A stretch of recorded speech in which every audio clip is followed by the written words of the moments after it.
Hello guys! Welcome to my vlog! And today's vlog ay ikukwento ko sa inyo ang aking experience sa aking Macau trip.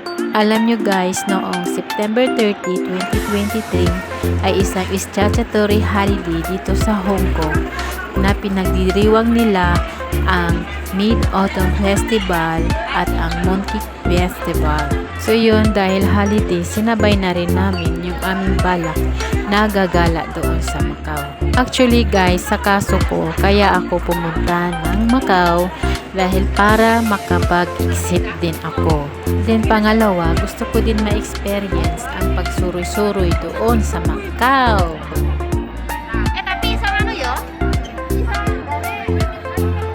So yun guys, nandito na tayo sa Sunny Bay kung saan doon tayo mag-aabang ng bus. So yan dyan guys ay hanapin natin yung B5 papuntang Zhuhai Macau Bridge.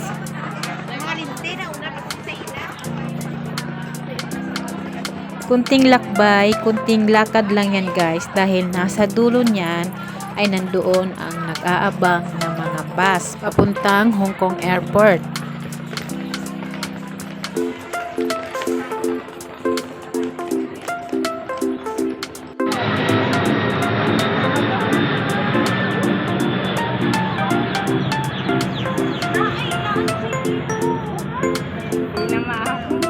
Dapat mga guys ay maaga kayo makaalis ng bahay para di kayo maabutan ng mahabang pila. So ayan na kaming tatlo, nag-aantay na lang kami ng bus niyan. Swerte namin dahil nasa dulo kami at pwede kami sa second floor ng bus at doon kami sa transit uupo. Sakto kasi yung pagpasok ko sa bus, yung bus puno na. Kaya swerte namin dahil sa next bus na kami sasakay. Ibig sabihin, pwede kami sa second floor at transit ng bus. Para di mainip, take selfie, take video, picture, ganun.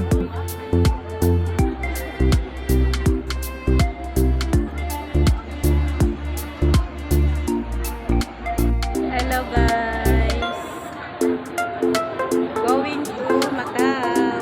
Trip to Macau. Anong oras na ba? Alas 8 na. Wala pa kaming bus. Wala pang bus. Ay baka yan na yung bus. Oo.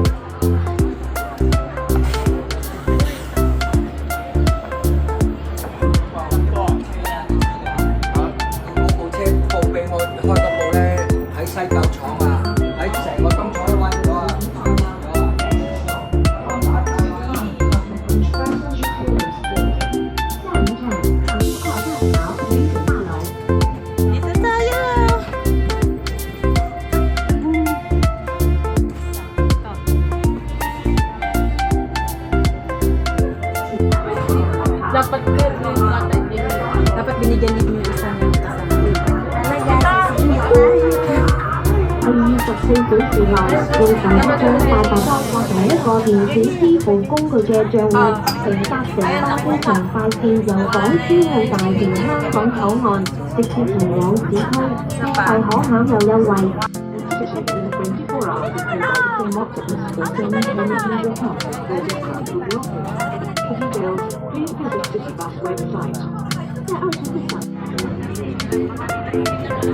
So yun guys, babiyahin na kami papuntang Hong Kong Airport. And tips lang mga guys ha, bago kayo pupunta ng Macau, siguraduhin nyo muna may dala kayong passport, Hong Kong ID at saka visa. Yung tatlo niyan ay kailangan mo sa Macau. Tapos magdala ka din ng pera na yung octopus mo ay may laman na kahit man lang 200 para sa back and forth na pamasahe mo papuntang Hong Kong at Macau. Then, kailangan din ng coins. Kasi doon sa Macau, need din ng coins. Tatanggap sila ng Hong Kong coins doon sa Macau. So, kailangan mag-ipon din ng mga coins kasi baka gusto mo pang maraming mapuntahan, doon ay coins ang ihuhulog mo sa bus.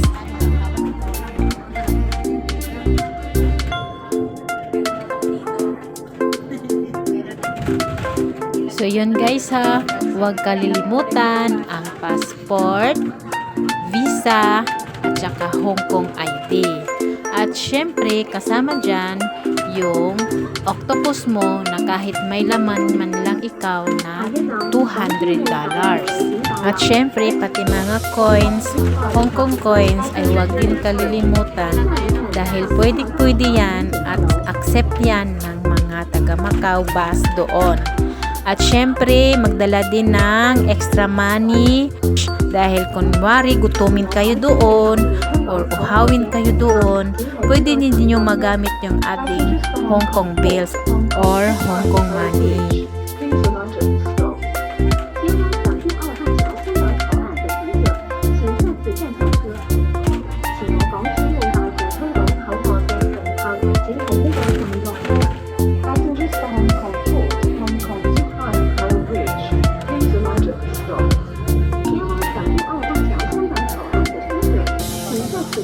Hindi pag ganito sa harap dito, parang bababa natin. Dito kang hindi sa harap dito. Pwede na po dito sa Patanis. Airport yan.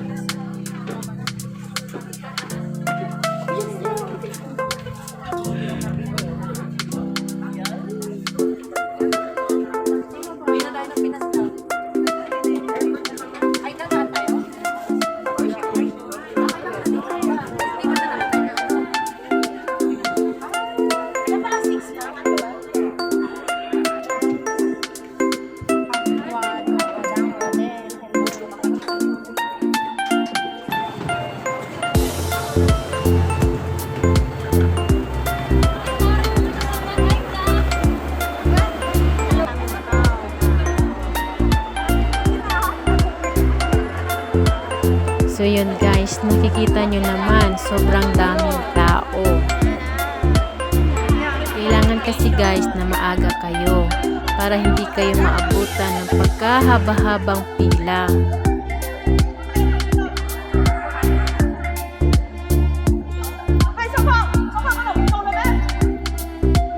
At syempre kasama na dyan yung pagagalitan tayo ng Hong Kong officer dahil sa mga pasaway na hindi sumunod sa pila.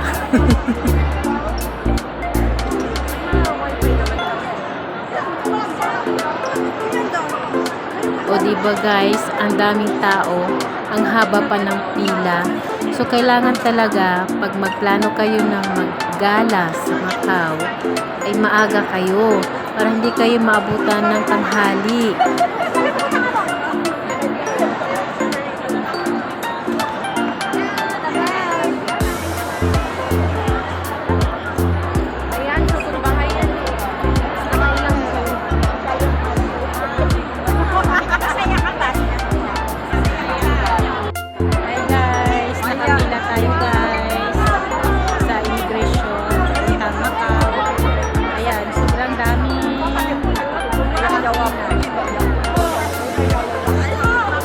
Marami pa yan kanina guys, nakauna lang yung iba na class.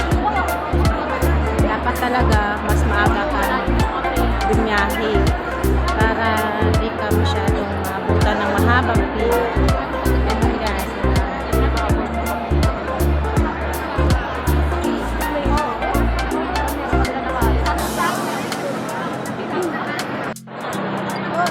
Ay, naka-video.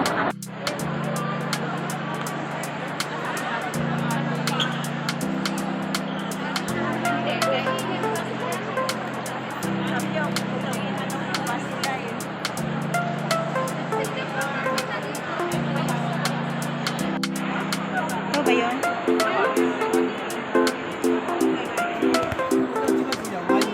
Purchase? Paano ba?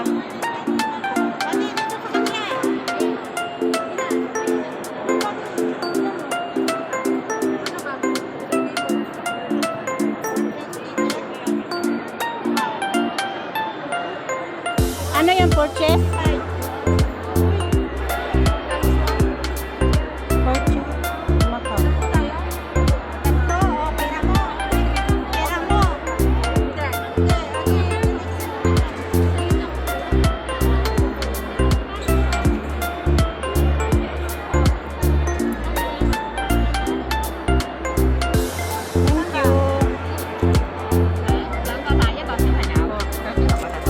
Thank you. Ito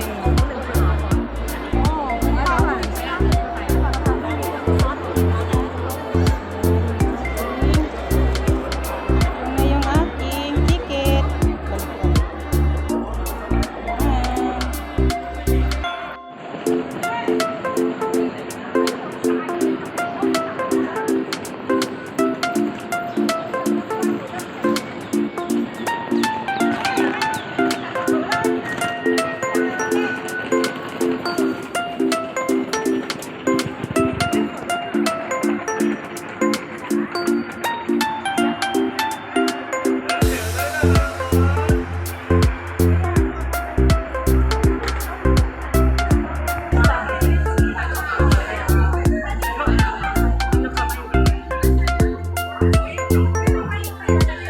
Ayan.